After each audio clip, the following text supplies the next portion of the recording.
Telangana assembly speaker ధృతరాష్ట్రుని లెక్క మారాలని కళ్లకు గంతలు కట్టుకుని నిజాలు చూడలేకపోతున్నారని మాజీ మంత్రి కేటీఆర్ ఎద్దేవా చేశారు.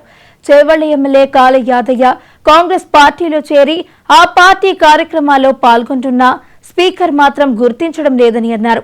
కాళ యాదయ్య ఇంకా బీఆర్ఎస్ లోనే ఉన్నాడని చెబుతున్నాడని పేర్కొన్నారు. ఇవాళ తెలంగాణ భవన్లో ఆయన మాట్లాడుతూ కాంగ్రెస్ పార్టీలో ఉన్నారని యాదయ్య చెబుతున్నారని, కానీ స్పీకరే ఒప్పుకోవడం లేదని అన్నారు. కాంగ్రెస్ పార్టీకి దమ్ముంటే తమ పార్టీలో చేరిన కాళ యాదయ్యపై చర్యలు తీసుకుని ఎన్నికలకు పోవాలని కేటీఆర్ డిమాండ్ చేశారు. అయితే ఈ రెండేళ్లలో రేవంత్ రెడ్డి గారి ప్రభుత్వం, కాంగ్రెస్ ప్రభుత్వం ఏ ఒక్క వర్గాన్ని విడిచిపెట్టకుండా అందరినీ మోసం చేసింది. ఇక మీకు గెలిపించిన మీ ఎమ్మెల్యే ఉండే యాదయ్య గారు, మీరు నిజంగా చెప్పాలంటే నిజాయితీగా కాంగ్రెస్ వాళ్ళు ఎన్ని చెప్పినా మీరు చేవెళ్ల నియోజకవర్గం వాళ్ళు మీరు వినలేదు. వినకుండా కేసీఆర్ మనిషి అన్నాడు అనుకుని యాదయ్య గారిని గెలిపించారు.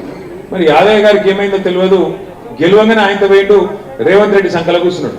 కూర్చొని ఏమైంది యాదన్న అంటే, మొన్న ఈ మధ్యన మీరు చూసుంటారు, మీ చేవెళ్ల పక్కకే వికారాబాద్ ఉంటుంది. వికారాబాద్ నుంచి స్పీకర్ గారు ఉన్నారు. స్పీకర్ గారు యాదయ్య గారు మంచి దోస్తులు, పాతకాలం నుంచి మా అక్కకు తెలుసు. ఒకటే బండి మీద ఎక్కి తిరిగేటోళ్ళు ఇద్దరు కాంగ్రెస్ పార్టీలు ఉన్నప్పుడు. అయితే మరి యాదయ్య గారు బీఆర్ఎస్ పార్టీలో గెలిచిండు కదా, గెలిచి మరి రేవంత్ రెడ్డితో కండువా కప్పుకొని కాంగ్రెస్ లో వేయండు, కాంగ్రెస్ పార్టీలో తిరుగుతున్నాడు. ఇది కరెక్ట్ కాదు కదా స్పీకర్ గారు, మరి ఆయన పదవిని రద్దు చేయండి అని చెప్పి మనం స్పీకర్ దగ్గర పోయినాం. స్పీకర్ గారు ఇలా ఎట్లయిపోయిందంటే పరిస్థితి, వెనుకటికి మహాభారతంలో ఒక ఆయన ఉండేనట, పెద్ద మనిషి, ధృతరాష్ట్రుడు అని ఉండేనట. ఆయన పక్కకు ఆయన భార్య గాంధారి ఉంటుండే. ఈ ధృతరాష్ట్రుడు ఏంటంటే ఆయన కళ్ళబడ్డా కూడా అన్యాయం జరుగుతుంది అని కళ్ళబడితే కూడా ఆయన కనబడనట్టు యాక్టింగ్ చేస్తుండేనట. ఇక గాంధారి అమ్మనేమో ఆమె కళ్ళకు గంతలు కట్టుకొని కూర్చుంటుండేనట. ఇలా మన స్పీకర్ గారి పరిస్థితి కూడా ఒక ధృతరాష్ట్రుని లెక్కనే ఉన్నది. ఇప్పుడు చేవెళ్ళ 5 ఏళ్ల బుడ్డపొరగాని అడిగినా చెప్తాడు, యాదన్న ఏ పార్టీలో ఉన్నాడంటే కాంగ్రెస్ లో వేయండి కదా, రేవంత్ రెడ్డి సంకల దూరిండు కదా అని చెప్తారు.